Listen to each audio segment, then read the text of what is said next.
വചനവീഥിയിലൂടെ father ജെ.ബി. Puthur. വിശുദ്ധ മാർക്കോസ് രചിച്ച നമ്മുടെ കർത്താവ് ഈശോയുടെ പരിശുദ്ധ സുവിശേഷം. അധ്യായം 13. 1-2 വാക്യങ്ങൾ. ദേവാലയത്തിന്റെ നാശത്തെക്കുറിച്ച് പ്രവചനം.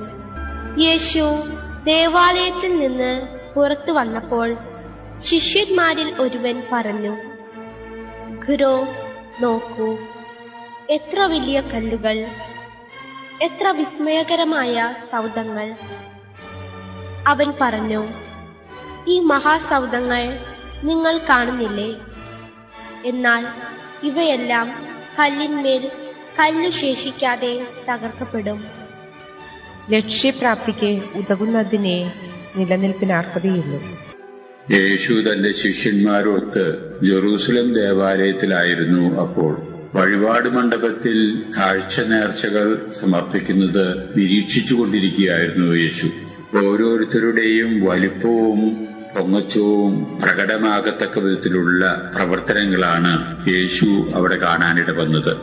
ശിഷ്യന്മാരെ വിളിച്ചു പറയുന്നു, ഒരു വിധവയുടെ ചില്ലിക്കാശായിരുന്നു അന്നത്തെ കാഴ്ച സമർപ്പണത്തിൽ ഏറ്റവും ദൈവത്തിന് പ്രീതിജനകമായി തീർന്നത്. കാഴ്ച വസ്തുക്കളുടെ ബാഹുല്യവും വലിപ്പവും എന്നതിനേക്കാൾ ദൈവത്തിന് ഇഷ്ടകരമായിട്ടുള്ള പ്രീതിജനകമായിട്ടുള്ളത് കാഴ്ച സമർപ്പിക്കുന്ന വ്യക്തികളുടെ ഉള്ളാണ് എന്ന് യേശു ശിഷ്യന്മാരെ പഠിപ്പിക്കുകയായിരുന്നു. അത്തരം പഠനങ്ങളൊക്കെ കഴിഞ്ഞ് അവരെല്ലാവരും ദേവാലയത്തിന് പുറത്തേക്ക് കടന്നു വരികയാണ്. അപ്പോൾ ശിഷ്യന്മാരിൽ ചിലർ ദേവാലയത്തിന്റെ പ്രൗഢിയും ദേവാലയ നിർമ്മിതിക്ക് ഉപയോഗിച്ചിരിക്കുന്ന വലിയ വില കൂടിയ പണിത്തരങ്ങളും ഒക്കെ കണ്ട് അത്ഭുതപ്പെട്ട് യേശുവിനോട് സംസാരിക്കുന്നതായിട്ടാണ് സുവിശേഷത്തിൽ നിന്ന് നമ്മൾ മനസ്സിലാക്കുന്നത്. അതിന് ഉത്തരമായിട്ട് യേശു അവരെ മറ്റൊരു സത്യം പഠിപ്പിക്കുന്നു.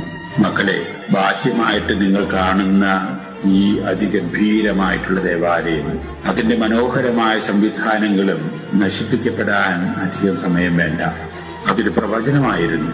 തുടർന്ന് യേശു അവരെ പഠിപ്പിക്കുകയാണ്, മനുഷ്യൻ കെട്ടിപ്പോക്കുന്നതൊക്കെ അതിന്റെ ലക്ഷ്യം പ്രാപിക്കത്തക്ക വിധത്തിലുള്ളതല്ല എന്ന് വരികിൽ അതിന്റെ അസ്തിത്വത്തിന് ന്യായീകരണം ഉണ്ടാകില്ല. ഓരോന്നിനും അതിൻ്റെതായിട്ടുള്ള ലക്ഷ്യപ്രാപ്തിക്ക് ഉതകുന്ന രീതിയിലായിരിക്കണം അതിന്റെ നിലനിൽപ്പ് എന്ന ദൂരവ്യാപകമായ അർത്ഥമുള്ള വളരെ ശ്രദ്ധേയമായിട്ടുള്ള ഒരു പ്രസ്താവന യേശു അവിടെ വെച്ച് ശിഷ്യന്മാരുടെ മുമ്പിൽ നടത്തുന്നതാണ് ഇന്നത്തെ സുവിശേഷ ഭാഗം.